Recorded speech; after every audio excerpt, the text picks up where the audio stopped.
sin vernos. Entonces, nosotros hasta el momento hemos hablado acerca del trastorno de atención e hiperactividad.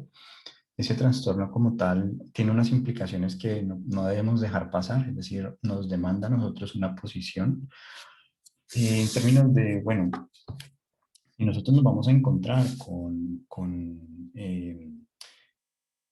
niños que pueden estar padeciendo un trastorno de atención, estaríamos suponiendo que vamos a trabajar sobre una categoría principalmente. Es decir, si suponemos que lo que predomina dentro del comportamiento del niño son errores de atención, entonces estaríamos suponiendo también implícitamente que lo que vamos a abordar es un elemento más cognitivo. Es decir, que lo que necesitamos hacer es empezar a focalizar la atención del niño. ¿Eso qué significa? Que normalmente cuando hablamos de un déficit de atención, implícitamente lo que estaríamos diciendo es que un niño con déficit de atención le cuesta eh, focalizar sus pensamientos, por decirlo de alguna forma, centrar sobre qué aspectos, digamos, de la tarea son relevantes, eh, anticipar un poco qué es lo que va a suceder dentro de, o sea, se le puede pasar detalles por alto, porque no está presente, no está siguiendo con su mente, no está siguiendo con su atención lo que está pasando. Por lo tanto, nuestro lugar ante niños con estas situaciones, podríamos, por ejemplo, decir que vamos a restringir o vamos a limitar el número de alternativas de solución. Es decir, nosotros vamos a prestarle al niño eh, como que nuestra atención. Y entonces vamos a seleccionar de las diferentes alternativas de solución que existen para un problema, vamos a seleccionar solamente dos alternativas. Con eso, ¿qué estaríamos nosotros logrando? Estaríamos primero logrando que se focalice la atención sobre dos aspectos que son claves de la tarea. Es decir, que nosotros inmediatamente, de forma explícita, estaríamos indicando al niño qué aspecto es importante considerar para que no vaya a cometer un error dentro del procesamiento de la información. Es decir, nosotros, por ejemplo, podríamos, ustedes aquí tienen una presentación, pues yo aquí me adelanté un poquito porque esto es de la clase del día de ayer. Eh, pero cuando nosotros hablamos de trastornos de atención, hiperactividad, Eh, por ejemplo, en este caso tenemos, bueno, esto está en inglés, entonces no es como tan buen ejemplo, pero si tuviéramos un niño con dificultad atencional, sería muy importante para nosotros que supiéramos qué hacer. Entonces, por ejemplo, si yo quiero que ante esta diapositiva un niño que tiene dificultad atencional reconozca los aspectos más importantes de esta diapositiva, yo podría, por ejemplo, utilizar mayúsculas selectivas. Entonces, palabras que están en mayúscula para llamar la atención o como para romper el patrón. Digamos que lo que buscamos es un poco hacer un acento, que se note que esto es lo más importante de toda la demás información. Entonces podríamos, por ejemplo, focalizarlo de qué manera, haciendo mayúsculas selectivas, por ejemplo, si dijéramos el TDAH está en mayúsculas porque eso es lo más importante en ese momento, pero también podríamos acompañarlo de un cambio, por ejemplo, de color. Yo podría ponerlo en otro tono, podría ponerlo en cursiva, en itálica, etcétera. Lo que importa en últimas es que así como nosotros seleccionamos dos alternativas que pueden ser importantes, también lo podemos aplicar cuando estamos proyectando, explicando, presentando. Y muchas veces los profesores nos preguntan qué podemos hacer. O sea, tengo niños con dificultad atencional, ¿qué podemos hacer? Pues organizar las presentaciones de forma selectiva. Digamos que vamos a focalizarnos sobre los aspectos más importantes de la tarea. En este sentido, los demás niños también se van a ver beneficiados, es decir, aquellos niños que no tienen dificultad atencional, pues también van a aprender cuáles son los aspectos claves de la tarea. Entonces, en últimas, lo que se convierte todo el proceso es en que el adulto, es decir, la persona que posee un desarrollo de la atención adecuada, va a prestar su atención para construir con el niño esa atención que está débil. Porque, recordando lo que mencionábamos hace 15 días, las funciones cognitivas, desde la perspectiva histórico-cultural, son socialmente construidas, es decir, existen en la relación con el otro. Por lo tanto, los niños que tienen debilidad de atención, pues son niños que han tenido interacciones con pares o con adultos donde su atención no ha sido fortalecida, no ha sido regulada, no ha habido una pauta, un patrón, una norma, y por ende entonces se presentan estas dificultades. Entonces, ¿qué hacer? Si tenemos un niño o niños con dificultades atencionales, hemos dicho entonces, restringimos las alternativas.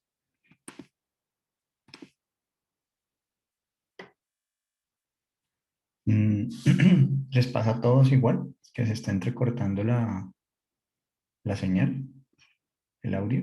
No, profe. Vale, vale. Vale, entonces ahí, Héctor, creo que es tu internet, ¿vale? De aquí tengo, voy a desconectar mi celular de la red, a ver si también disminuimos dispositivos conectados. Entonces, por eso a veces es importante que nosotros tengamos como elementos prácticos, ¿no? O sea, herramientas.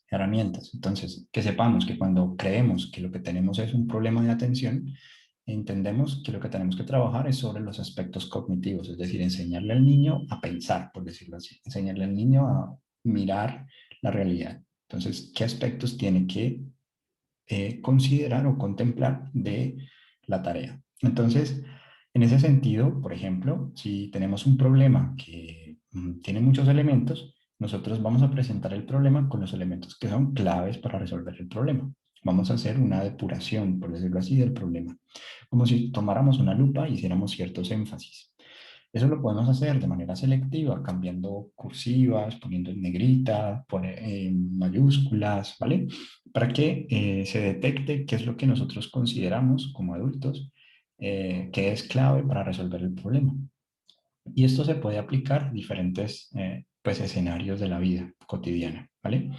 ¿En qué sentido? Que muchas veces los papás de estos niños con dificultades atencionales tampoco tienen una pauta o no tienen un orden en la vida. En ese orden, pues nosotros podríamos en escuela de padres, si estuviéramos haciendo psicoeducación con padres, entrenamiento conductual a padres, enseñarles entonces una rutina. Es decir, por ejemplo, si yo tengo, vamos a cocinar y yo invito al niño a cocinar conmigo, pues entonces vamos a irle preguntando al niño cuántas limonadas vamos a hacer, por ejemplo. Bueno, 4, ok, entonces cuántos vasos necesitamos, cuántos limones necesitamos, cuánto azúcar necesitamos, qué va primero, el agua, el limón, el azúcar, y vamos entonces organizando una rutina. Lo mismo puede ser el hecho de yo empezar una rutina con tender la cama. Entonces, siempre que nos levantamos, tendemos la cama o siempre que nos levantamos, decimos buenos días y esto se hace con regularidad. Luego de que decimos buenos días, nos cepillamos. Luego de que nos cepillamos, ¿vale? Y por lo menos es garantizar unas actividades en la vida cotidiana que permitan una estructura. O sea, lo que está de fondo detrás de una dificultad atencional es una ausencia de estructura. Es una pérdida de la organización, ¿no? Del límite. En ese sentido, entonces, nosotros podríamos hacer eso y lo mismo pasaría, pero ya en términos, digamos, si la atención es un aspecto más cognitivo, la hiperactividad es un aspecto más conductual. Entonces, si la hiperactividad es un aspecto conductual, implica una impulsividad, una dificultad para esperar, para guardar su turno, ¿cierto? Y por lo tanto, entonces, en la hiperactividad, ¿qué nosotros deberíamos empezar a hacer? Por ejemplo, podríamos empezar, si el objetivo nuestro es que finalmente el niño pueda permanecer un tiempo sentado sin pararse del asiento, podríamos hacer algunos juegos en los cuales el objetivo, por ejemplo, sea no salirnos del salón de clase. Entonces, te puedes parar las veces que quieras de la silla, pero no te puedes salir eh, del salón de clase. Digamos que es más difícil de romper esa pauta, ¿vale? A sentarse en la silla. Entonces, vamos casi que de lo fácil hacia lo difícil. O sea, empezamos por una norma que es muy amplia, es decir, cuando me refiero a norma, lo que quiero que piensen en su cabeza, ¿no? Es que lo que estamos tratando de hacer es tratando de construir un límite, un margen que hace que yo sepa que si salgo, que si estoy acá, perdí, salí. Lo, entonces, aprender a reconocer los límites, aprender a reconocer los límites, hasta dónde puedo yo llegar, hasta dónde puedo yo moverme, hasta dónde puedo yo golpear a alguien, ese tipo de aspectos eh, no están formados en el niño. Entonces lo que tenemos que hacer es empezar a formarlos. Entonces lo que vamos a buscar es una aproximación en la que tenemos en que dejé de ver el mouse, pero parece que aquí puedo seguir dibujando. Entonces, ¿qué es lo que nosotros vamos a tratar de hacer? Pues si ese es el gran límite que es el salón de clase y finalmente nuestro objetivo es que él pueda sentarse en un pupitre, que sería este el límite. Entonces, vamos a empezar de lo general hacia lo específico.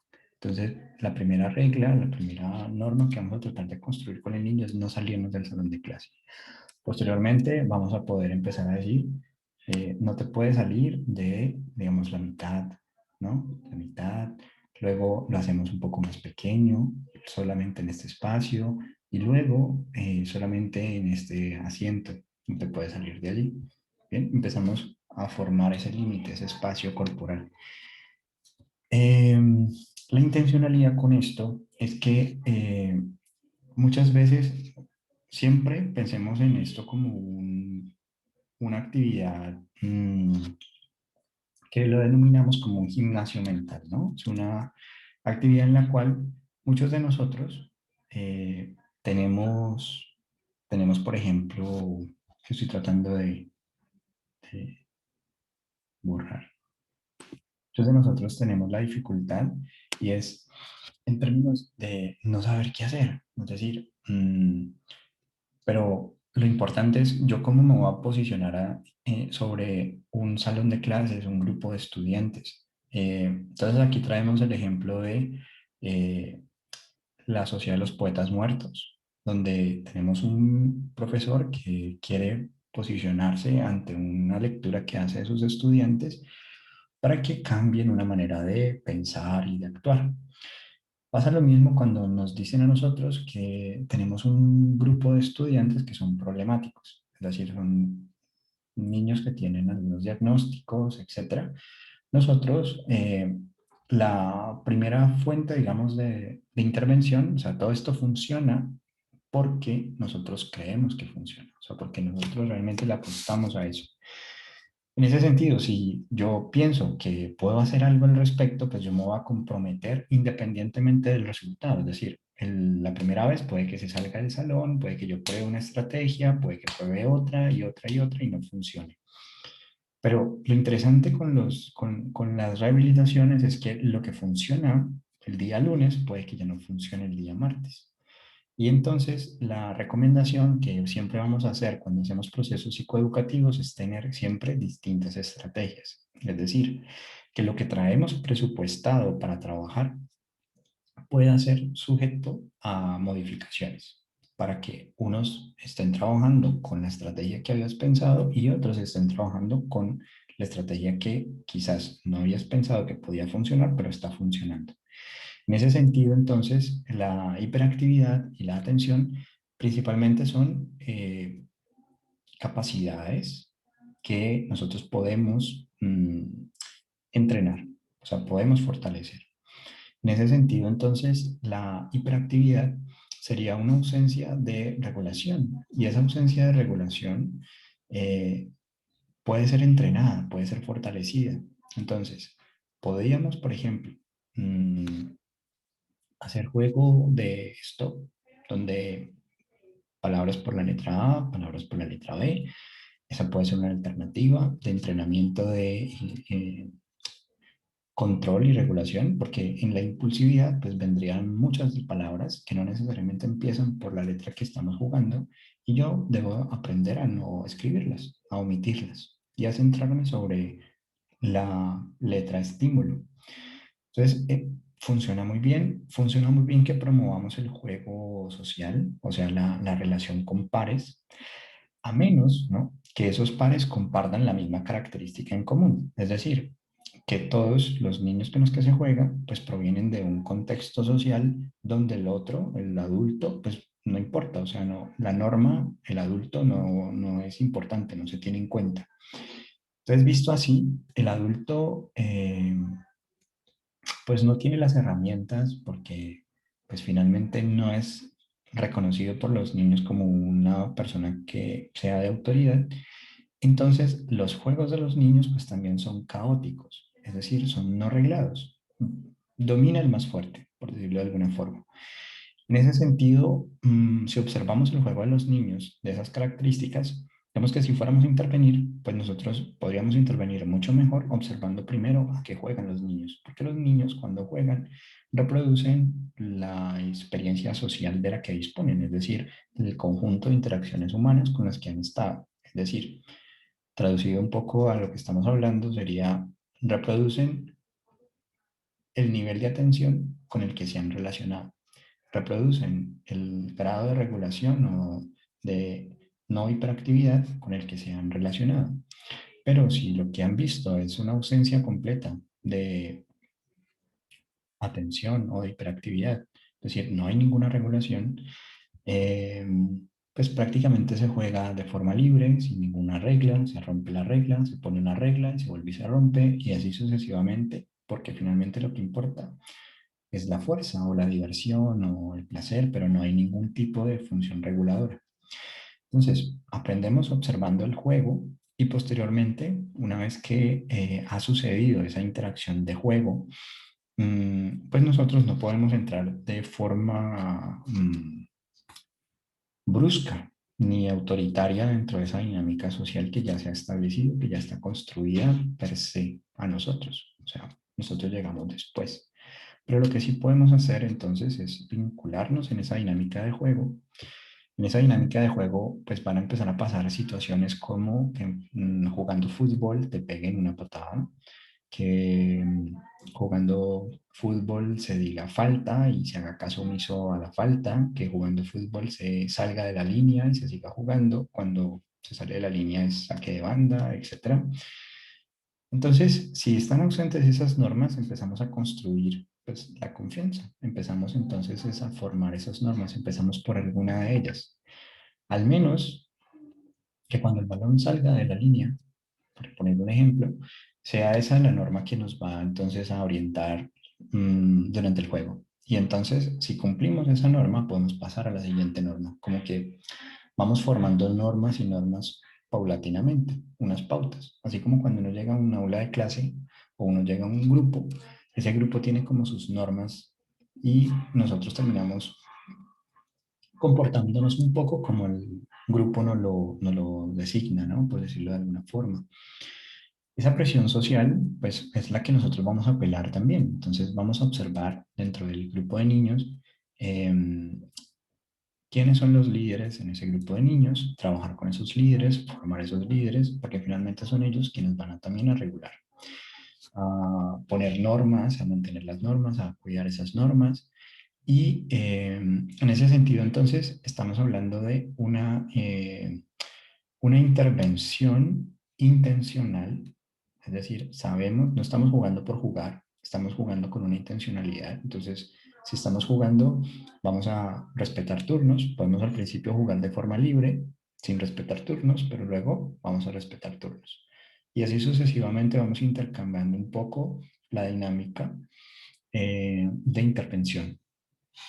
Entonces, en el TDAH, pues decíamos que tenía estas características de, de relación, ¿cierto? Pero, esperen que me está poniendo,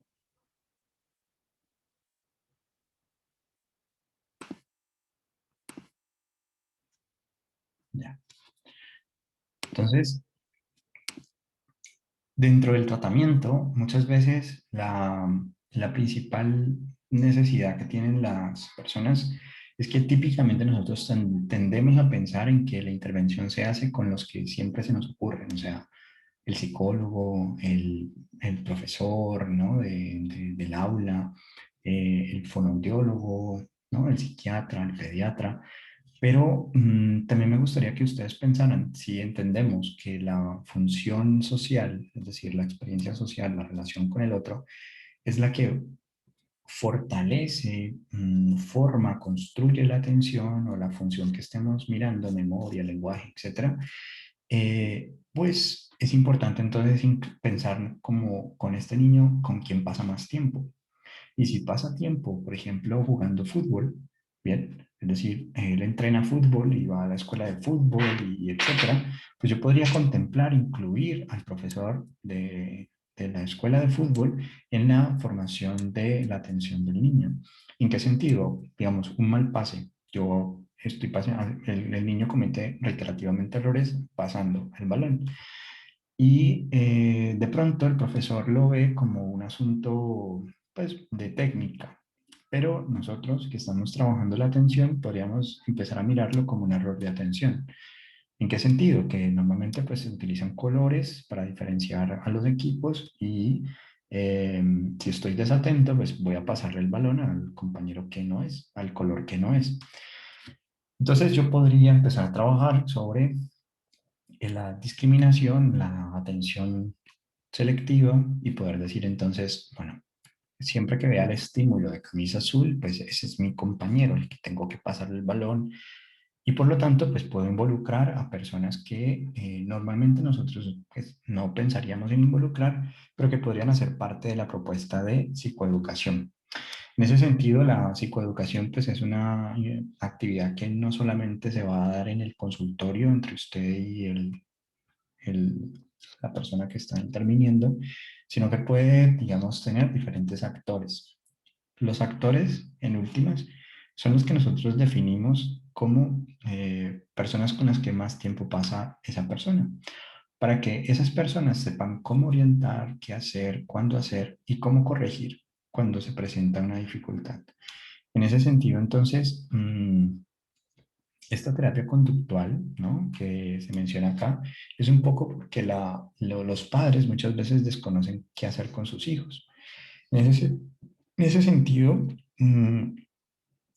nosotros hemos hablado del tiempo fuera, ¿cierto? Ya lo explicamos, ¿cierto? O todavía no, como estrategia de manejo conductual, para no repetirlo. Sí, profe, usted ya lo mencionó. Vale, perfecto.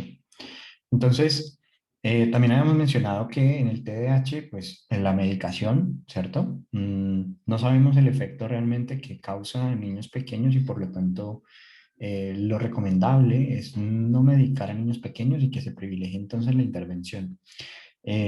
¿Por qué? Porque en el desarrollo cognitivo y el desarrollo físico, los niños que toman medicamentos normalmente se desarrollan de manera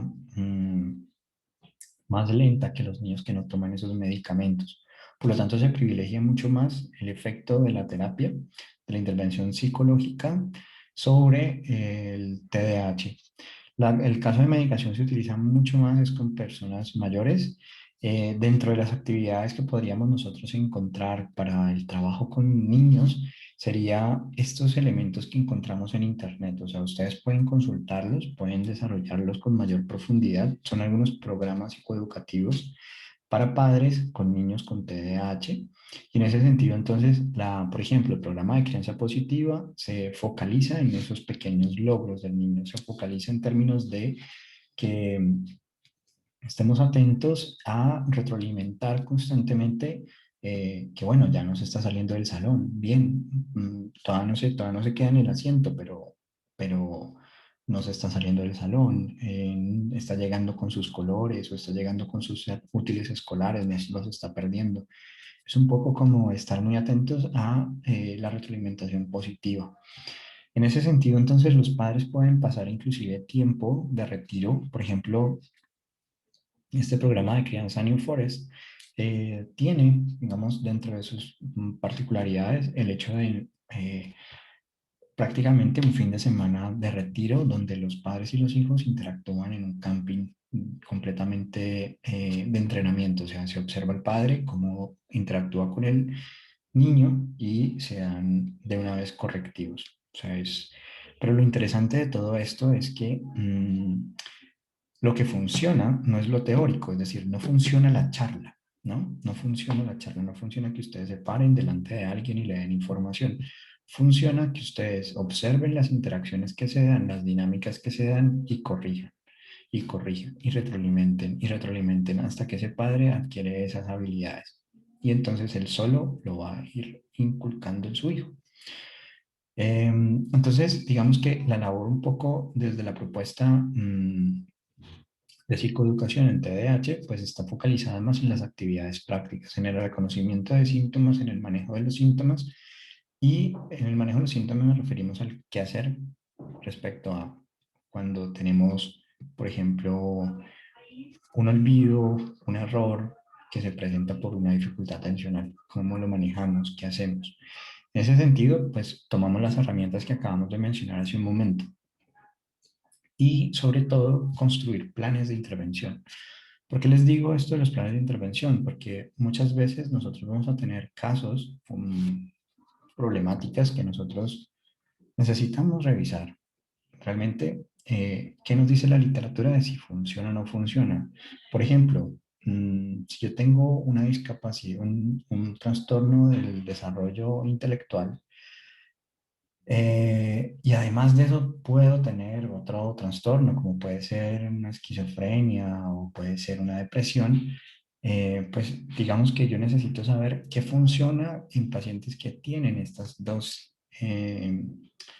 categorías de diagnóstico. Bien.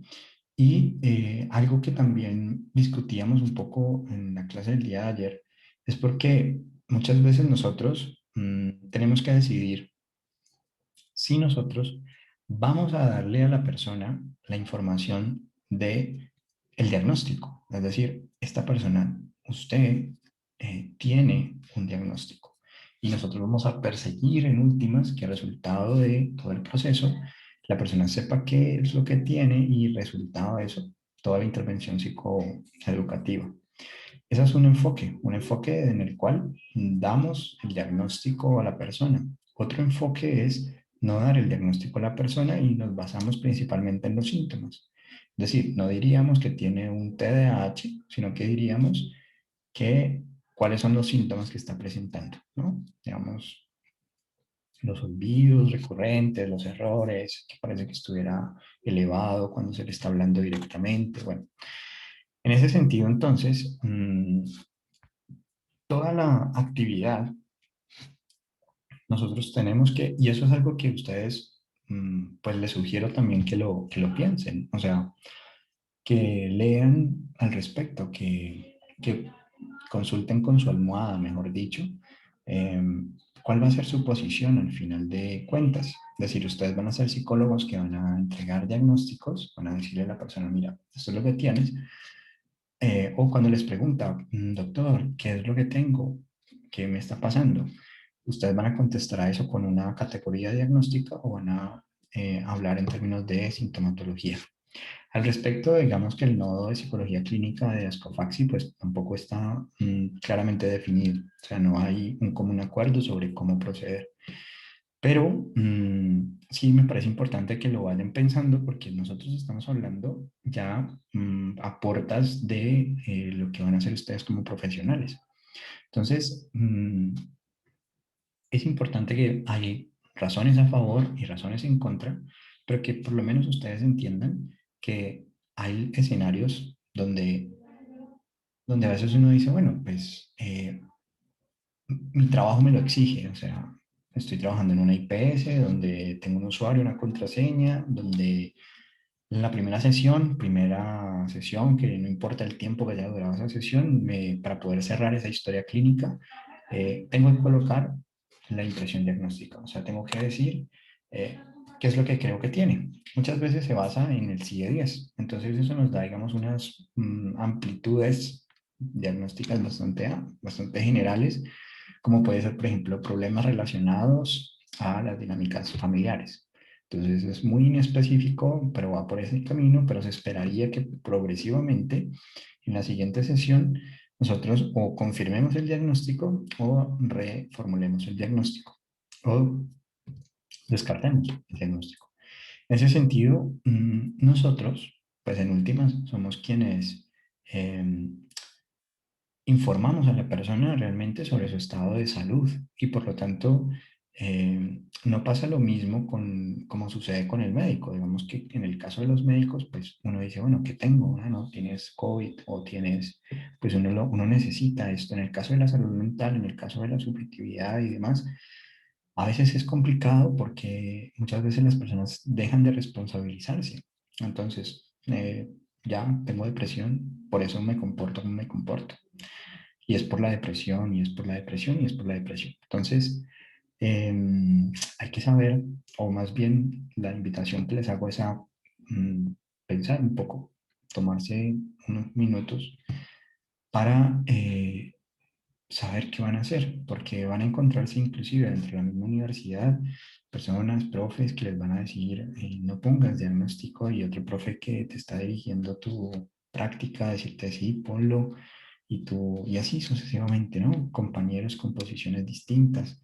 Es importante que no lleguemos con esa turbulencia de no haber decidido nosotros primero, sino que haber decidido primero y luego ir al mundo laboral como a relacionarnos ahí, pero tener claro como cuál es nuestra posición al respecto. Eh, bueno, aquí digamos que si bien se le da una mayor preponderancia al aspecto conductual dentro del manejo de los pacientes con TDAH, es importante también reconocer que no es la única aproximación al respecto, es decir, que el psicoanálisis también tiene su discurso respecto a los niños con dificultades atencionales y de hiperactividad. Y por lo tanto, entonces, la invitación es a que no tomen esto como una palabra absoluta, sino que conozcan sus enfoques, miren cómo sus enfoques les posibilitan también y la intervención. Es muy importante cuando uno sabe lo que está haciendo desde su propio enfoque, eh, interviniendo desde su propio enfoque, realizando, digamos, el proceso de terapia desde su enfoque, para que eh, sea lo más puro posible, ¿no? Lo más coherente posible. Y en ese sentido, entonces, los cognitivos conductuales pues van a hablar de aspectos más relacionados con el manejo de las conductas, el entrenamiento conductual, el reconocimiento, digamos, de de las actitudes, creencias, pensamientos y demás. Entonces, algunos de los consejos, creo que aquí habíamos quedado la sesión anterior, era, por ejemplo, el de la vida saludable, creo que es uno de los aspectos que necesita como explicación, y es porque si yo noto que tomar café o Coca-Cola o chocolate o eso está causando hiperactividad o eso está causando problemas de atención, pues cambiar la dieta, disminuir el consumo de dulces, de glucosa, etcétera, puede contribuir a mejorar el desempeño cognitivo, pues súper, lo puedo hacer. Pero también la observación, hacerla posterior al recreo, por ejemplo. Es decir, donde el niño ya jugó, ya corrió, ya hizo, dejó toda su energía, o sea, su hiperactividad se puso de forma socialmente aceptada, jugó, ¿no? Entonces ahorita vamos a observar, posterior a haber hecho ese procedimiento, si aún continúa con rasgos hiperactivos, ¿vale? Porque entonces el ejercicio eh, contribuye.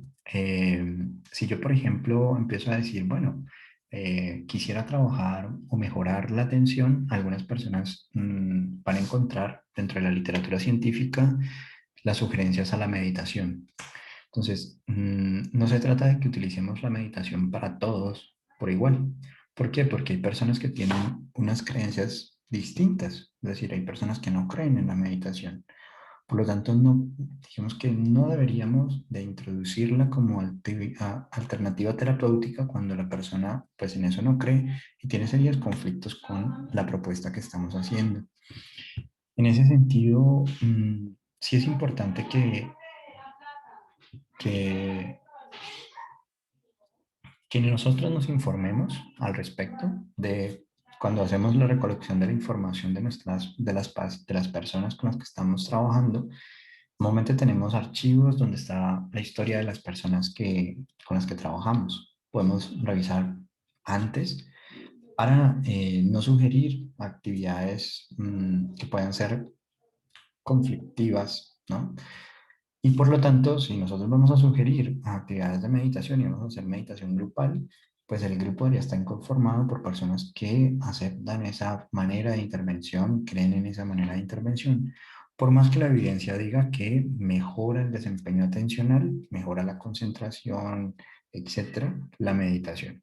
Por más que sea efectiva para eso, ¿vale? Para el mejoramiento de niveles atencionales, no necesariamente lo tenemos que aplicar en todos los casos.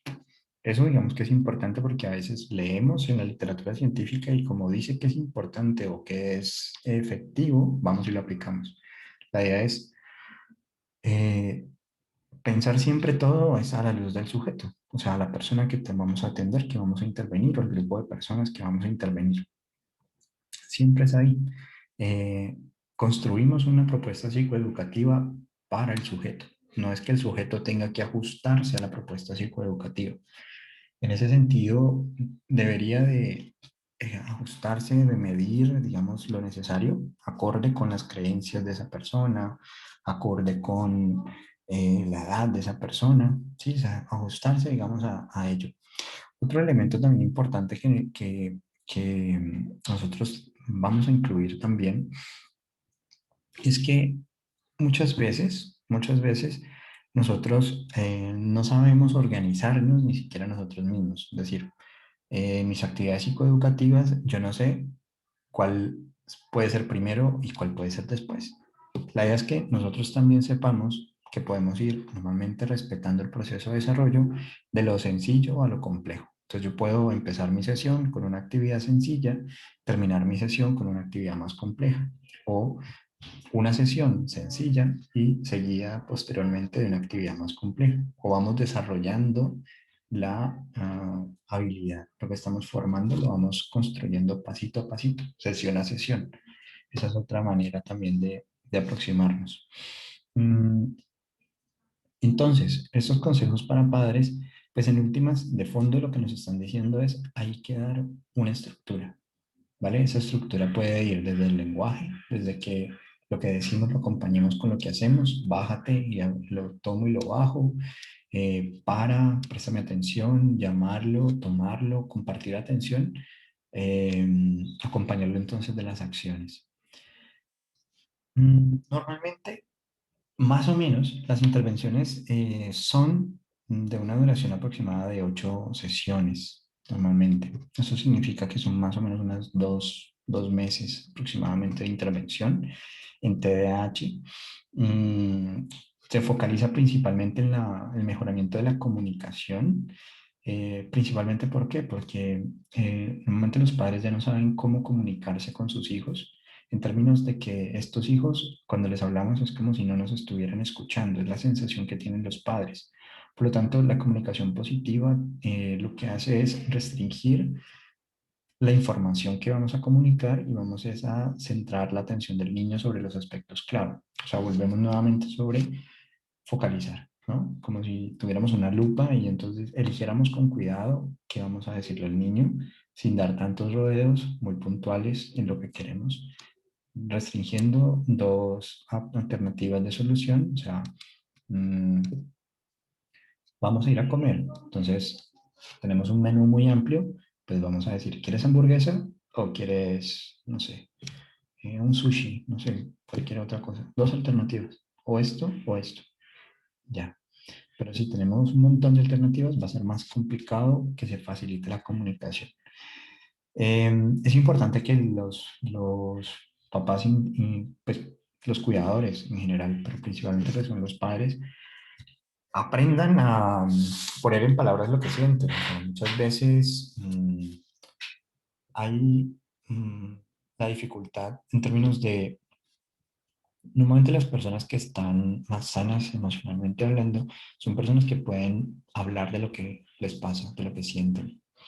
Normalmente cuando hay cutting, intento de suicidio, cuando hay alteraciones del estado de salud mental, son personas que desconocen muchas veces, o sea, están atravesando una situación difícil y es como si no la estuvieran viviendo, como si se negara un poco esa.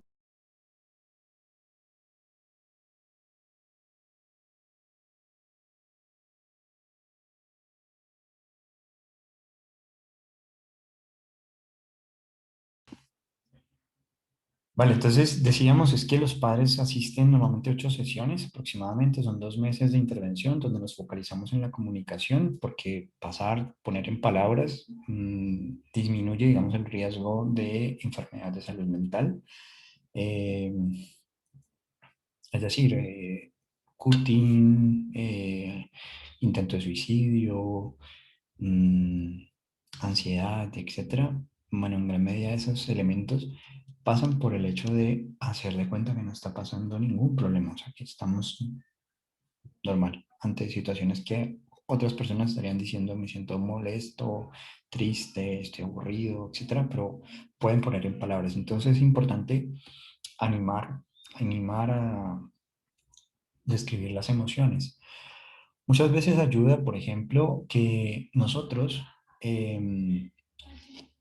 muchas veces a los niños, cuando se molestan, muchas veces como que no les permitimos expresar su molestia. O sea, si ellos quieren tirar algo, si quieren gritar, ¿no? Entonces nosotros como adultos normalmente tendemos a, a restringir, digamos, esta forma de manifestación de la emoción. ¿Cuál es la recomendación? Que nosotros, ante esas manifestaciones, nosotros inmediatamente actuemos en el sentido de decirle a los niños, por ejemplo, que entendemos que se sienta como se está sintiendo, que normalmente uno cuando se siente molesto hace ese tipo de cosas, grita, tira cosas, pero eso estaba muy bien cuando estaban más pequeños, que ahora, ¿qué otra alternativa tenemos para manifestarlo? Puedes hablar conmigo y decirme por qué estás molesto, qué es lo que te molesta. Entonces, con esa alternativa lo que estaríamos haciendo es ayudando al niño a que describa cómo se siente y que no niegue lo que siente. O sea, que si quiere, como que el recurso que dispone es patear. Bueno, está bien que patees, pero ¿qué otras alternativas tienes para expresar eso que sientes? No solamente pateando. Por ejemplo, ¿qué te parece si podemos, no sé, tenemos una almohada y vamos a pegarle a la almohada? Si lo ponemos en palabras, si lo amasamos en plastilina, etcétera. O sea, ¿qué otras alternativas tenemos para describir la emoción? Que no solamente a veces el lenguaje, pues, es como la única vía. Bien, listo. Entonces, eso en términos de dónde nos focalizamos con el TDAH. Ahorita vamos con el autismo. El autismo como tal es uno de los trastornos del desarrollo que se observa más o menos, se observa mucho más en niños. Entonces, si soy niño, digamos que tengo 4,5 veces más oportunidad, ¿no? Riesgo de presentar autismo. Y en ese sentido, entonces, ¿qué es lo que se altera en el autismo? Se altera principalmente los aspectos del lenguaje, la comunicación principalmente, y los aspectos sociales. ¿Por qué digamos que son estos dos como los elementos más llamativos, más como claros del autismo? Porque el autismo tiene de base, de fundamento, una teoría que es la teoría de la mente. La teoría de la mente quiere leer las intencionalidades, es decir, la teoría de la mente lo que en últimas quiere decirnos es que las personas cuando poseen teoría de la mente, un desarrollo de teoría de la mente, es lo que permite atribuirle al otro estados mentales y estados emocionales. Eso significa que yo puedo leer, por decirlo de alguna forma, leer el estado emocional y el estado mental de otra persona. ¿Eso qué significa? Que yo sé qué efecto tiene lo que le digo. Si yo quiero que piense esto, ¿qué le tengo que decir? Si yo quiero que sienta esto, ¿qué le tengo que decir? Por lo tanto, en el autismo, el desarrollo de la teoría de la mente es muy bajo. Al ser muy bajo, muchas veces no se tiene en cuenta el efecto de lo que se dice. Se dice lo que se piensa sin mucho tacto, sin mucho cuidado. Un ejemplo de esto podríamos decir Sheldon de Big Bang Theory, por ejemplo, puede mostrarnos, si bien tiene un TOC bastante marcado, un trastorno obsesivo compulsivo, también encontramos en él eh, algunos indicadores significativos de este trastorno. Entonces, ¿qué es lo que nosotros vamos a contemplar dentro del autismo? Si bien hay unas conductas que nos tienen que llamar a nosotros poderosamente la atención, detectar a tiempo, sobre todo cuando trabajamos en contextos infantiles, primera infancia, es donde nosotros, trastornos que aparecen tempranamente son los que más deberíamos nosotros de estar atentos. Por ejemplo, la presencia o ausencia de estas conductas. ¿Qué conductas digamos que son como características? Normalmente el juego solitario es propio del autismo, o sea, les cuesta mucho la relación social, por lo tanto tienden a juegos solitarios, a juegos repetitivos. Los cambios, por ejemplo, que otros niños pueden llamarles la atención, por ejemplo, están en el parque y de un momento a otro pasa un avión, pasa una ambulancia, etcétera, no les llama la atención, es como si no estuviera dentro de su mundo, no se percataran de eso. No comparten atención, entonces cuando señalamos algo, normalmente esperamos que se siga con la mirada o, o se direccione pues hacia donde se está señalando. En el autismo esto no sucede. En ese sentido, el contacto físico pues también es un poco incómodo. ¿Por qué? Porque hay muchas veces una hipersensibilidad, es decir, una baja tolerancia, porque el umbral sensorial es muy alto. Entonces, una caricia, que para nosotros sería una caricia, para una persona con autismo puede ser muy molesta, demasiada estimulación, demasiado contacto. Por lo tanto, los ruidos bruscos, como una licuadora, por ejemplo, eh, puede causar en el niño, digamos, que se tapen los oídos, que empiecen a mecerse, conductas repetitivas. eh, y prestan más atención a elementos prácticamente no orgánicos, es decir, a ruidos que provienen de otra parte, pero a la voz humana, digamos que no es como su mayor interés. Mm,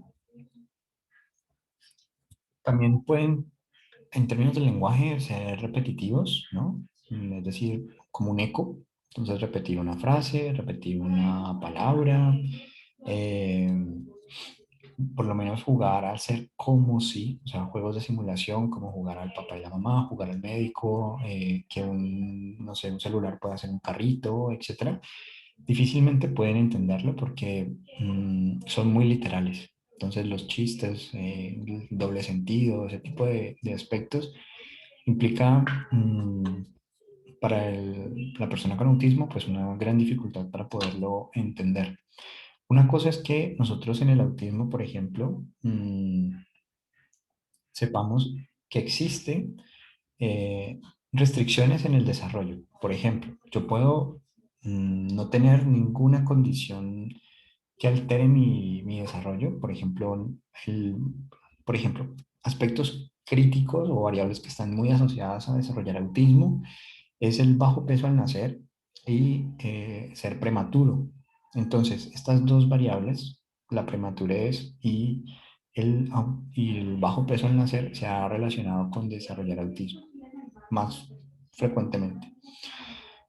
Pero puede que yo no tenga eso, ¿vale? Y todo venga muy bien, pero a último momento se rompe la fuente y hay sufrimiento fetal. Digamos que mi cordón umbilical me empieza a hacer un ahogamiento y hay hipoxia, hay una baja oxigenación. Eso también puede causar eh, un autismo. ¿Eso qué significa? Que nosotros podríamos tener condiciones del desarrollo que se dan por las situaciones de bajo peso al nacer, por ser prematuro o por sufrimiento fetal. eh, el consumo de alcohol, el consumo de sustancias psicoactivas también digamos que se asocia un poco con trastornos de la atención y el autismo, pero a veces todo eso está bien, pero lo que tenemos son padres o madres que restringen el desarrollo. ¿Cómo? El niño señala y le dan las cosas. El niño tiene 4 o 5 años y lo bañan todavía como si fuera un bebé. Lo visten como si fuera un bebé. Es decir, que el niño tiene comportamientos de un niño menor a su edad cronológica. Y en ese sentido, entonces, puede pasar que el niño tenga o exhiba comportamientos o rasgos autistas. Es decir, niños que les cuesta socializar con otros porque no se relaciona con pares porque su lenguaje no se ha estimulado, no se ha desarrollado, no se ha corregido.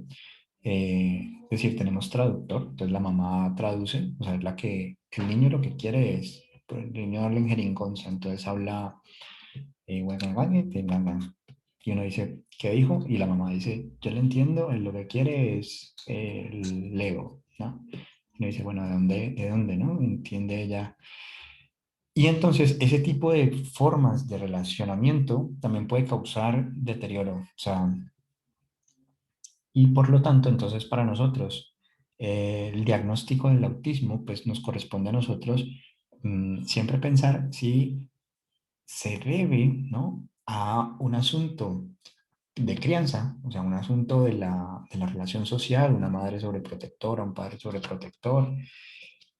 Y si es así, hay mucha esperanza de rehabilitación. ¿Por qué? Porque eh, podríamos entonces darnos cuenta que puede que tenga un hablado estilo mexicano, o sea, ve programas mexicanos y entonces habla estilo mexicano, o habla un poco robotizado, ¿no? Tiene conductas estereotipadas, o sea, repite, digamos que se mece, o da vueltas en torno a un objeto, o tiene algo que gira y lo hace girar, una ruedita de un carro y se queda todo el tiempo haciendo girar la ruedita. Pero digamos que el contacto visual, mm, cuando se abraza o se carga, digamos que hay una respuesta corporal, o sea, no, se adapta, digamos, al abrazo. Nuevamente en el autismo ahí es como una tabla, o sea, no se adaptan al abrazo, es como si estuvieras cargando un objeto inanimado. Eh, entonces, digamos que tienes signos contradictorios. Entonces ahí digamos que tenemos importantes aportes que podríamos nosotros hacer. Entonces, visto así, pues en el autismo tendríamos estas características. A veces, muchas veces aparece como un trastorno del desarrollo porque las ganancias que se tenían van en involución. Es decir, hablaba y de un momento a otro deja de hablar. A veces eso también sucede por el nacimiento de un hermano menor, donde el niño quiere devolverse para obtener, digamos, lo mismo que obtiene su hermano. Es decir, ser cuidado, ser cargado, ser protegido, ¿vale? Entonces, si yo muestro que crecí, pues pierdo, digamos, ese lugar y me van a tratar como un adulto, como un niño más grande. Entonces a veces se involuciona a propósito y a veces los padres no saben cómo manejar, digamos, esas involuciones, como que lo antes lo premian, por decirlo así, como, ay, tan tierno, tan lindo, mira cómo señala y demás. A veces es importante entonces recordarle al niño que usted ya sabe hablar, qué es lo que quieres, hasta que no hables no te lo paso, etcétera. Porque en la interacción social es también donde se construye también ese desarrollo. esa zona de desarrollo próxima que hablábamos. Entonces, somos nosotros quien jalonamos el desarrollo. Si nosotros no lo jalonamos, el desarrollo se estanca, por decirlo así. O sea, el desarrollo biológico llega hasta un lugar, hasta un punto, pero el desarrollo social depende de la interacción social. Por lo tanto, jalonarlo depende de las interacciones que tenemos. Entonces, si dejamos un niño frente al televisor todo el tiempo, el resultado que obtendremos seguramente serán niños con dificultad de atención, porque difícilmente vamos a poder competir con la estimulación que da una pantalla versus el mundo real, que no tiene tanta estimulación, hay un mismo tono de voz, por ejemplo, en este caso yo estoy hablando y hablando, puede que ya hace rato pues estoy en otro cuento, o sea, me fui por otro lado porque pues estoy habituado, digamos, a Netflix, a pasar canales, etcétera. Mm, los cambios en rutinas, entonces a veces nosotros trabajamos en consultorios que alquilamos, o sea, no tenemos nuestro propio consultorio, el habitual, sino que dependiendo de la hora en la que reservamos el consultorio, pues nos asignan uno. Entonces, si tenemos niños con autismo, pues la intencionalidad es reservar el mismo consultorio con ese niño para que la rutina sea mínima, que los cambios sean mínimos, para que disminuya, digamos, la ansiedad del niño, para es muy importante, o sea, los niños con autismo normalmente son repetitivos, les gusta la repetición y al hacer eso, pues cualquier cambio dentro de su repetición eh, es tomado como una crisis, como un conflicto. Realmente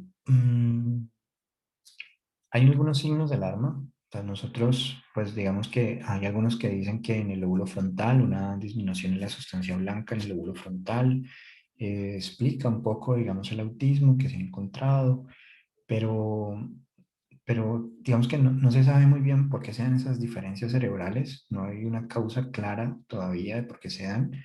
Hay unas afectaciones genéticas, es decir, hay un cromosoma que se ha asociado con el autismo, pero en últimas, eso es un proceso que está todavía en interrogante, o sea, todavía se está investigando. No hay una prueba clínica, o sea, no es que yo tomo sangre y entonces sé si tiene autismo o no tiene autismo. No, no la hay. Como no la hay, entonces nos prendemos de la valoración clínica y es una valoración integral. Pero algunos signos de alarma nos pueden ayudar a detectar tempranamente. O sea, a los 12 meses de edad se esperaría que un niño responda a su edad. Si tiene un año y no responde por su nombre cuando se le llama, es una señal de alarma. Mm, Cuando hay algo que llama poderosamente la atención, como decíamos, una ambulancia, un avión, algo que normalmente uno no ve, un helicóptero, etcétera, normalmente eso a los 14 meses de edad es importante. Normalmente los niños señalan, los niños preguntan. Cuando no hay un llamado hacia ese estímulo, pues entonces también es una señal de alarma. La dificultad para jugar juegos de simulación, el hacer como si, también es una señal de alarma y normalmente a los 18 meses de edad los niños tendrían la capacidad de la función simbólica, o sea, tendrían la capacidad de hacer como si, ¿no? Vamos a jugar al médico, a la enfermera, ¿vale? El aislamiento social o la ausencia de contacto visual también es un elemento de riesgo para autismo. Mm, Y el hablar, digamos que el no reconocer, el no entender por qué alguien llora, por qué alguien sonríe, por qué, digamos que si estamos viendo un programa de televisión, no entender por qué hay, los demás se ríen y quedarse como, no entiendo, obviamente con programas acordes, ¿no? A la edad del niño, porque por más que yo sea muy inteligente, pues hay chistes de doble sentido que de pronto tienen que ver con el contenido sexual y que difícilmente pues un niño va a entender. Entonces también acorde con eso. Ahora, dentro de la intervención, ¿sí? Dentro de la intervención, bueno, otro de los aspectos también importantes es también el hecho de perder el lenguaje, o sea, hay un pobre desarrollo del lenguaje. Normalmente se habla mucho en términos de sujetos y de verbos, o sea, no hay artículos, no hay proposiciones. Eh, un lenguaje como un eco, o sea, se repite lo que el otro le está diciendo, da respuestas que no tienen que ver con la pregunta que se le ha hecho. Cualquier pequeño cambio causa una gran dificultad para el niño, actúa de forma violenta, agresiva, muy irritable, con pequeños cambios dentro de la rutina. Obsesionarse por algún aspecto por ejemplo, obsesionarse con que gire la rueda del carro y quedarse ahí haciéndolo hasta que la rueda gira. eh, o repetir, digamos, la canción una y otra vez, volver a repetirla y repetirla, o volver a ver un mismo programa una y otra vez. Eh, Se obsesionan con cosas que de pronto nosotros no entendemos, pero es cuando vemos la repetición, inmediatamente empezamos a pensar en la compulsión, o sea, si será alguien con un trastorno compulsivo o un alguien con autismo, ¿no? Paletear las manos, girar en círculos, digamos que son conductas típicas repetitivas, pero eso no significa que si vemos un niño pues con movimientos de mecerse, girar en círculos, etcétera, pues nosotros tendríamos que estar, ese comportamiento tiene una finalidad.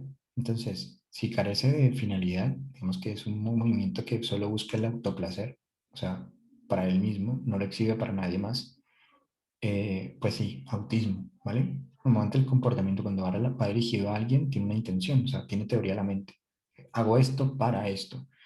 Pero cuando se hace exclusivamente para sí mismo, muy egocéntrico, pues es muy autista el asunto, muy como si estuviera atrapado en un monólogo. Es mi personaje y yo lo interpreto como yo quiera y no me importa qué piensen los demás. Tener reacciones poco habituales a cualquier cambio, cualquier sonido, cualquier olor, gusto. O sea, a veces algo que a nosotros puede pasarnos desapercibido, para una persona con autismo puede ser signo de interés, ¿m? O de disgusto, de molestia. Mm, Aquí vuelve un poco como a separarse por categorías, las destrezas sociales. ¿Qué pasa con las destrezas sociales en el autismo? Eh, pero, ¿qué pasa también con la comunicación? Entonces, en términos de las destrezas sociales, digamos que ya hemos hablado bastante sobre las destrezas sociales. Tienen serias dificultades, algo que no he mencionado, serias dificultades con el espacio personal, o sea, te lo invaden, como que tú dices, o sea, apártate un poco de mí, porque te pone en la cabeza donde tú estás, te hablan casi que sientes el aliento muy cerca, ¿vale? No reconocen ese espacio personal. Y eso es algo que también muchas veces nos lleva a pensar en el autismo, porque una de las habilidades sociales también implica reconocer el espacio personal del otro, o sea, reconocer al otro como alguien que piensa y siente, que tiene su propio mundo. ¿M? En el autismo se desconoce el otro, el mundo del otro. O sea, estoy es como en mi propio mundo, como si estuviera en otra realidad distinta. Mm, bueno, ya lo que está aquí ya lo hemos hablado. Este último que está aquí, no sentir el consuelo que le dan otras personas. Digamos que no entienden por qué otras personas sienten como que deberían de consolarlos o sentirse consolados o hacer algo al respecto. O sea, eso no aparece como muy claramente.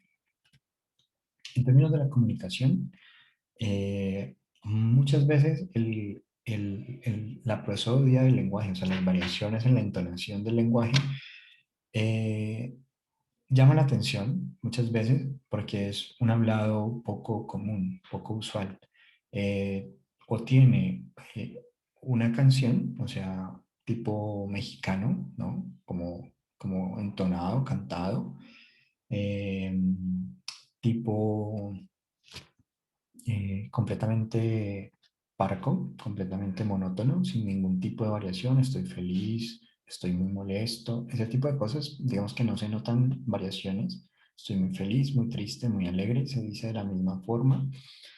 Mm, El sarcasmo, las bromas, pues ya lo habíamos mencionado.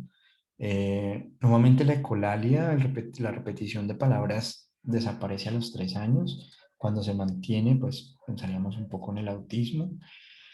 La repetición de palabras, como vamos a ver más adelante cuando estemos hablando de dificultades del aprendizaje y la adquisición del lenguaje oral, vamos a ver que es necesario esa repetición. O sea, la ecolalia hace parte, digamos, del proceso de desarrollo del lenguaje.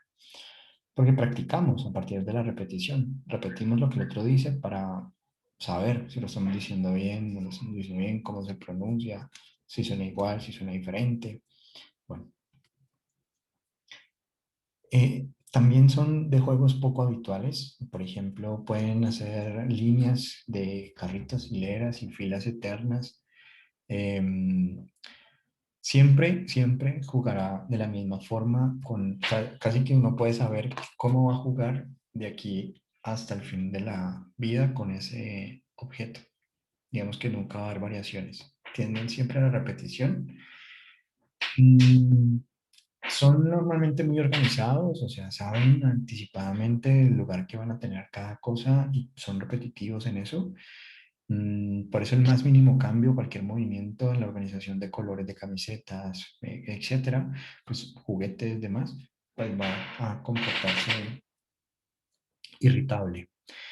Bueno, creo que ya lo que tenemos aquí ya lo habíamos mencionado. A veces también se presenta en el autismo la hiperactividad, un exceso de actividad, un actuar sin pensar, eh, una muy poca concentración, baja concentración, una tendencia a la autolesión, pero esa autolesión puede deberse no tanto a que quiera hacerse daño, sino a esta impulsividad, hiperactividad, donde el procesamiento de los riesgos pues, se restringe, se limita. Por tanto, pueden ser muy agresivos porque no se van a regular, o se van a actuar y no van a pensar. ¿Vale? Luego piensan y, y bueno, ya el daño está hecho. Los berrinches, muchas veces los berrinches pues son típicos, son propios a veces de la edad. ¿Cómo manejar berrinches? Muchas veces los berrinches se sostienen en el tiempo porque han cumplido su papel, su función. En ese sentido, pues puede funcionar el hecho de cuando te calmes, hablamos. O me voy. No, yo no. O pues hay otros que son más estrictos, ¿no? O sea, papás que de entrada cogen al niño, lo cargan y se lo llevan. Y ya. Como que no va a perder tiempo con el berrinche. Pero sí es importante hablarle al niño y darle la oportunidad de que se calme, ¿no? Como de cuando te calmes, hablamos. Em, y también digamos, si tenemos autismo, pues no funcionaría mucho lo que muchas veces hacemos de decirle, ¿cómo te sentirías si él te hubiera hecho lo que tú le hiciste? ¿No? Como que piensa un poco sobre las consecuencias de las acciones. Pero ahí tiene más sentido que nosotros le digamos al niño, más bien que trate de pensar en el otro, cómo cree que se siente el otro con eso que él hizo, para intentar entrenar su capacidad para teoría de la mente. O sea, el otro piensa, el otro siente. ¿Qué crees que está pensando con eso que hiciste? ¿Qué crees que está sintiendo con eso que hiciste? Eso en el caso de niños sin autismo, porque si tuvieran autismo, esa actividad sería difícil, sería prácticamente imposible. Eh, pero no todo está perdido, ¿no? O sea, ¿qué podemos hacer en autismo? Entonces aquí viene, digamos, un poco como la intervención. ¿Qué es lo recomendable en autismo? En autismo lo más recomendable y lo que, digamos, en la literatura vamos a encontrar tiene que ver mucho con el juego, perdón, con el teatro. El teatro. El teatro lo que permite es la simulación de personajes, es decir, tenemos situaciones sociales que viven determinados personajes y yo puedo pasar por determinados personajes. En ese sentido, puedo habitar ese personaje aun cuando yo no sienta realmente tristeza, pero me dijeron cómo tengo que poner mi cara para que refleje tristeza, como qué tono de voz tengo que usar para que refleje tristeza, qué cuerpo, qué posición corporal debo poner para que refleje tristeza, y así para diferentes situaciones de las sociales. Entonces, cuando podemos entrenar o practicar situaciones sociales, simulaciones sociales, a través del teatro. O sea, el teatro se convierte como en un recurso importante. Entonces, la forma de intervención de digamos, uno de los artículos que estaba revisando para el curso mencionaba que uno puede entrenar, por ejemplo, a los líderes del salón o líderes de las personas con las que el niño interactúa, la persona interactúa, y esos líderes pues se convierten en esas personas que retroalimentan cómo se siente, o sea, qué posición corporal debe usar, qué tono de voz debe usar, ¿cierto? O sea, si está molesto, ahora te sientes molesto, bueno, esta es la forma, recuerda que esta es la cara, recuerda que retroalimentar sobre la postura, el tono de voz, el lenguaje no verbal, ¿no? Y también, o sea, principalmente el lenguaje no verbal, o sea, el tono de voz, la prosodia, y lo otro que también aparece es la simulación social, es decir, que eh, básicamente si se ve involucrado en otra situación social similar, supongamos que la obra de teatro trata sobre la muerte de un ser querido. Entonces, cuando a alguien se le muera algo, pues alguien, esa persona que tiene autismo ya hizo la representación de la obra y entiende un poco cuáles son las emociones, lo que sucede a nivel social dentro de una muerte. Entonces, cuando vive la muerte de alguien, puede comportarse socialmente adecuadamente. No porque lo sienta, no porque en ese momento entienda o sea, no tiene un recurso emocional que le diga, siéntete triste, pero ha entrenado, ha practicado, sabe cómo se deben comportar los personajes en esa situación social y él adopta entonces el personaje. Eso, digamos, ha ayudado mucho a mejorar la comunicación, ha ayudado mucho a mejorar entonces la, lo que nosotros entendemos por empatía, que finalmente es lo que permite pues, relaciones sociales mucho más duraderas, ¿cierto? Entonces, hasta acá, digamos que nosotros tenemos un estado de aspectos que suceden en el autismo, que es una de las problemáticas que de pronto nos podemos encontrar en la práctica, en el ejercicio profesional. Y nuevamente entonces entendemos un poco cuáles son sus características y cuál es nuestro lugar, o sea, qué es lo que nosotros debemos de trabajar. Normalmente, como les mencionaba, pues no hay una evaluación clínica, o sea, no es que tú tomes sangre o lo pongas en un electroencefalograma y sepas entonces que tiene autismo, sino que la manera de hacerlo es mediante una evaluación integral. Por lo tanto, hacemos evaluación del desarrollo a los 18 meses, a los 24 meses, y si, por ejemplo, tiene bajo peso al nacer y es prematuro, y si dentro de la familia hay antecedentes del trastorno del espectro autista, o sea, un tío autista, una madre, etcétera, pues entonces esas condiciones nos obligan a hacer una evaluación mucho más detallada. Es decir, a los 18 meses, las ganancias sociales, las ganancias comunicacionales deberían estar presentes. Si a los 24 meses tampoco están presentes, 18 meses no están presentes, 24 meses no están presentes, empezaríamos a sospechar la presencia de autismo sumado a antecedentes en la familia, bajo peso al nacer y prematurez. Mm, entonces, aquí utilizamos normalmente pruebas neurológicas o neuropsicológicas para la detección de autismo. Otro aspecto importante que quiero como resaltar es que muchas veces dentro de las intervenciones en autismo, pues aparece, por ejemplo, medicinas complementarias alternativas como la medicina china, eh, la meditación, el reiki, el yoga, ¿vale? Y eso nos lleva también a enfoques alimentarios, es decir, hay enfoques que indican que hay dietas que favorecen conductas autistas. Entonces, así como lo que le hacemos a través de la alimentación a nuestro cerebro, nosotros podemos entonces modificar nuestra alimentación para mejorar o disminuir el riesgo, ¿no? de autismo, de conductas autistas. Entonces, no es solamente un cambio en la alimentación, necesitamos también un entrenamiento en el comportamiento y la comunicación como teatro. Digamos que la mejor manera de hacerlo es a través del teatro, actividades simuladas. Entonces, ¿cuáles, si tenemos tiempos restringidos, limitados, pues deberíamos elegir las situaciones sociales más comunes para estos niños con autismo y simularlas y prepararlos para esas situaciones comunes? Entonces, desde esa perspectiva, nosotros podríamos seleccionar actividades de la vida cotidiana que son importantes dentro de la interacción social con pares. Eh, por ejemplo, hacer amigos. Por ejemplo, hablar con una chica, ¿no? Eh, bueno, no sé si sea importante pues que pueda aprender a hablar con una chica, pero por lo menos sí jugar con otros, a relacionarse con otros.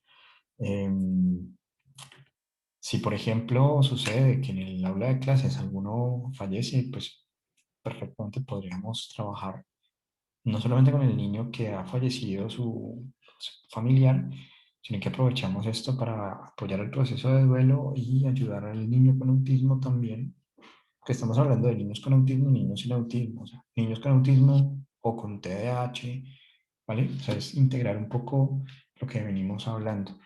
Podríamos conformar grupos, claro está, digamos, difícilmente eh, conformar grupos entonces de TDAH y trabajar con TDAH y aparte con los de autismo, etcétera. Mm, bueno, aquí digamos que uno de los principales enfoques dentro del autismo es el análisis conductual aplicado, el ABA. Uno se puede certificar en ABA, o sea, ustedes pueden pagar un curso que se certifican en ABA y en ese sentido, pues, estarían diciendo que ustedes quieren dedicarse al trabajo también con niños con autismo. Eh, ¿Cuál es como la característica principal de este análisis conductual aplicado? Que lo que nosotros tratamos de identificar en ese análisis conductual es el desencadenante de la conducta, ¿no? Es decir, ¿qué desencadena la conducta autista? ¿Qué estímulo? ¿Qué estaba pasando? ¿Con qué frecuencia? ¿Con qué intensidad? Digamos que hacemos casi que un diario de observación donde participarían tanto los padres como los maestros, todas las personas que observan o interactúan con el niño para hacer el registro de la conducta y entrenamos la conducta. Es decir, entrenamos la comunicación, entrenamos las relaciones sociales, o sea, cómo respondemos al otro. En ese sentido, muchas de las intervenciones en autismo pues están centradas un poco en, bueno, cómo sonríes. O sea, me sonrió una chica y yo le sonreí y se fue, se asustó. Bueno, ¿cómo le sonreíste? Entonces viene la sonrisa. Y notamos que la sonrisa es demasiado exagerada. ¿Por qué? Porque no sabe cómo sonreír. Entonces trabajamos en formar esa sonrisa. Y bájala a un 50%, un 40%. ¿Vale? Vamos, esa es la sonrisa. Una sonrisa más humana, ¿no? Más normal, por decirlo así. Entonces, dentro de los enfoques típicos, pues es este eh, análisis conductual aplicado. Pueden, digamos, leer textos, investigaciones al respecto. O sea, la invitación es que con el curso pues sea como una introducción un poco respecto a qué características tiene el autismo, cómo podríamos nosotros manejarlo, intervenirlo. Mm, y sobre todo, pues porque necesitamos entonces ya sentarnos a pensar propiamente sobre lo que quiero trabajar, lo que quiero desarrollar. Y eso se convierte como en un foco de análisis, ¿no? Un foco de atención para nosotros. Mm,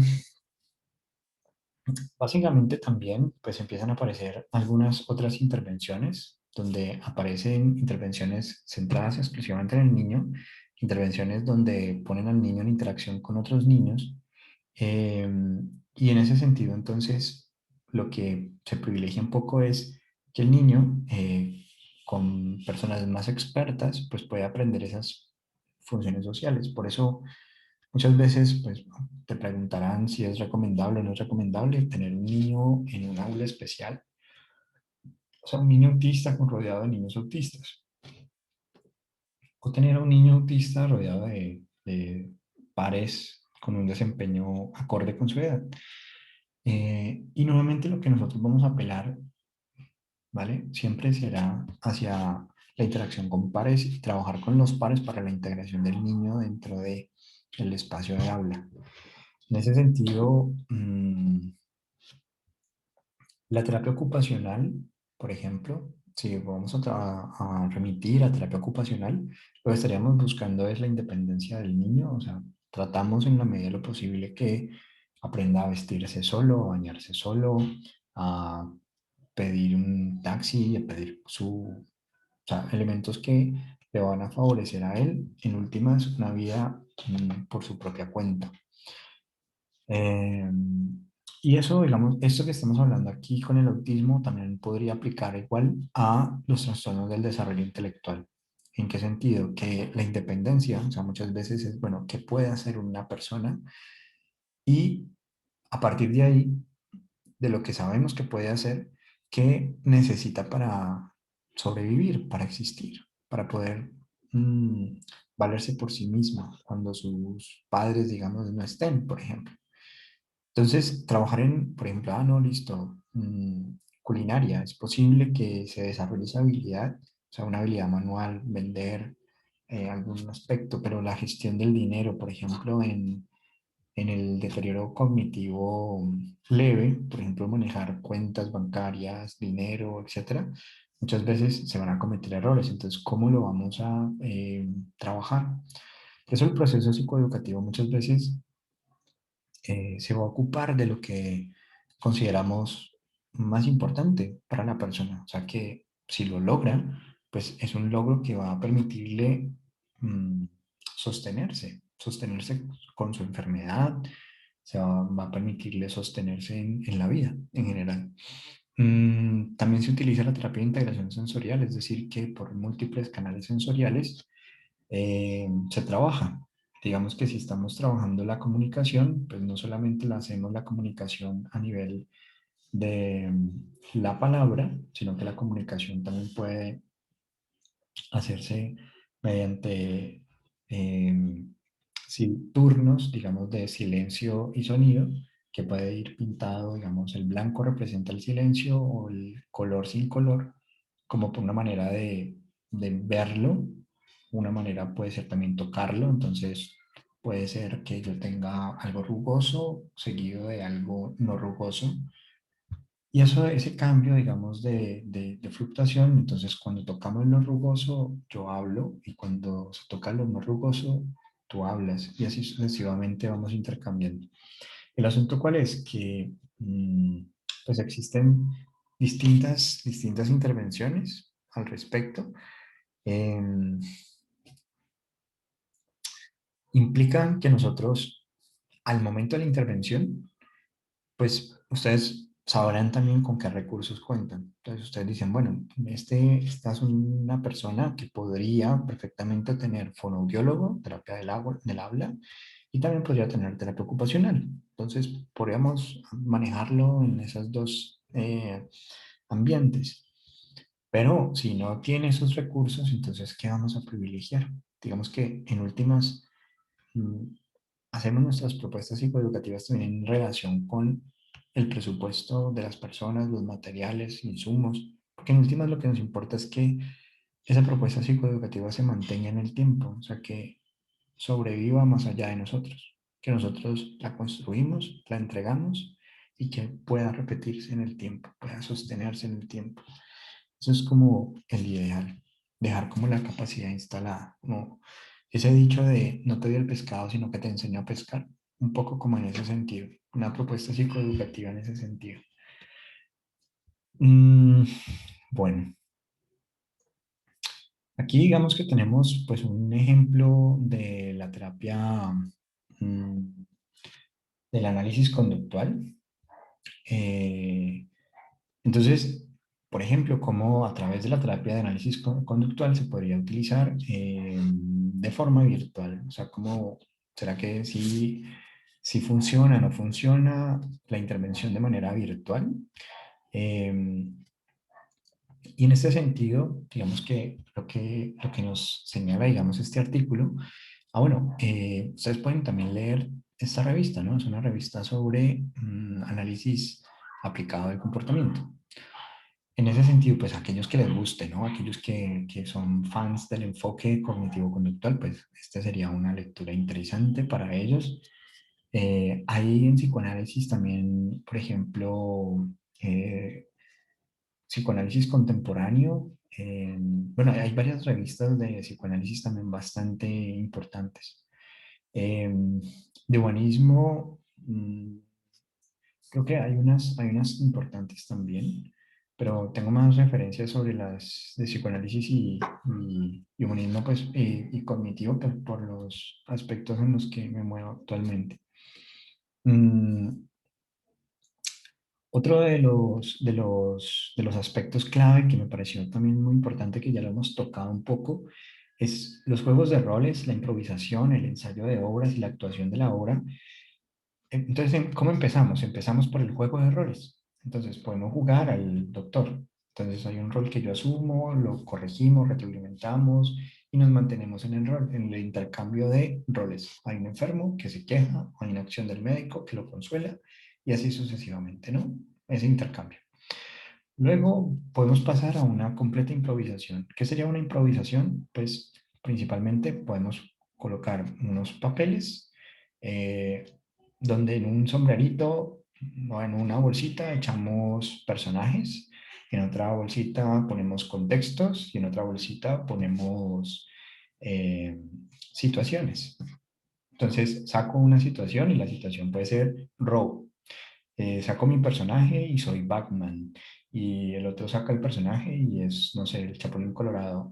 Y así sucesivamente. Y lo que va a suceder y el contexto puede ser un banco.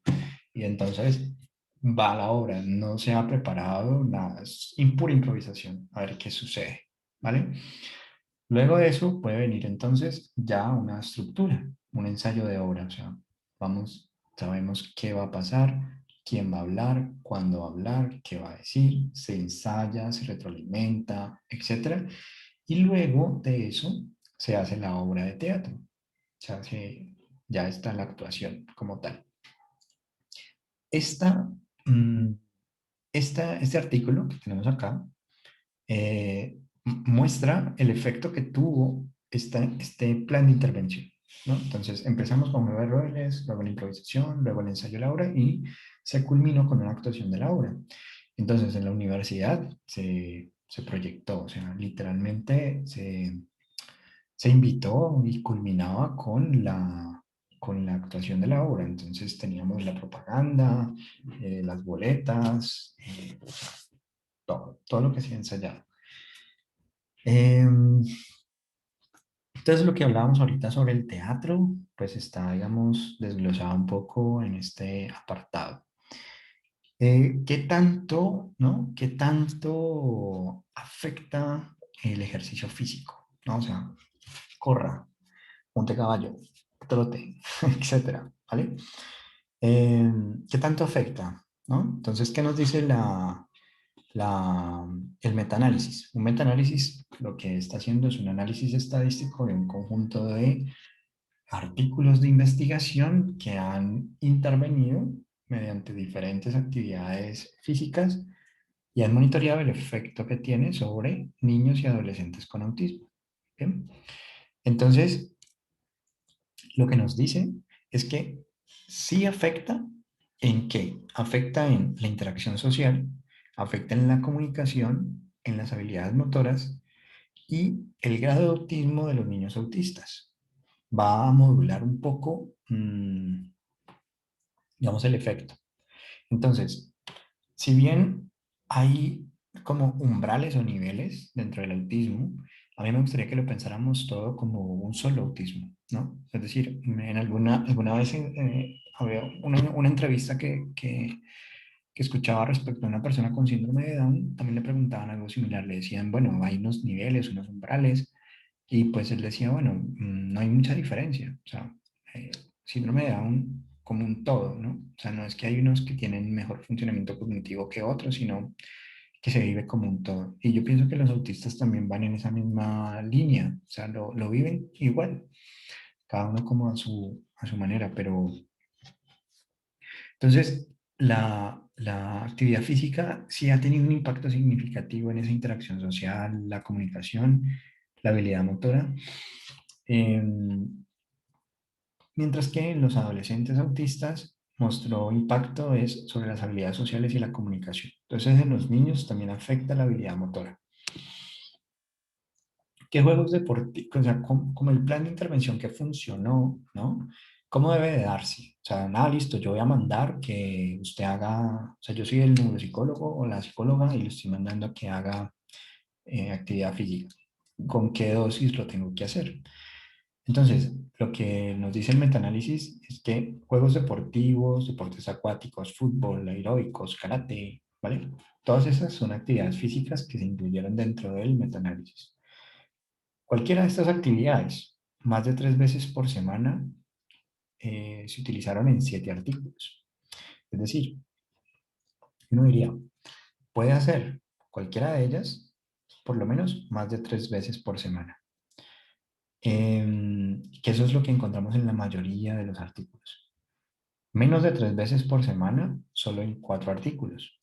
¿Cuánto tiempo? Entre 45 y 90 minutos.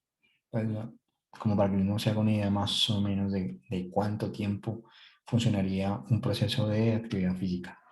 Menos de 12 semanas, solamente en 5 artículos. Más de 13 semanas en 7 artículos. Entonces, la duración, si nos fuéramos a una regla, por decirlo así, nos iríamos por los artículos donde hay mayor frecuencia. Entonces, ¿cuánto debería de durar para que sea efectivo? Más de 13 semanas. Es decir, por lo menos más de 2 meses. ¿Sí? 13 semanas serían 3 meses más o menos, ¿cierto? Más o menos aproximadamente son como unos 3 meses, por lo menos más de 3 veces por semana y con una duración entre 45 y 90 minutos. Entonces, lunes, miércoles y viernes o lunes, martes y miércoles da lo mismo, pero 3 veces por semana o más. Aquí, por ejemplo, dice más de 3 veces por semana, así que diríamos por lo menos 4 días, digamos, de actividad física, 45 a 30 minutos, 90 minutos y una duración de 3 meses. Vale, bueno, ¿cómo están? O sea, porque hemos hablado como de varias cosas, no sé qué preguntas pues tengan al respecto.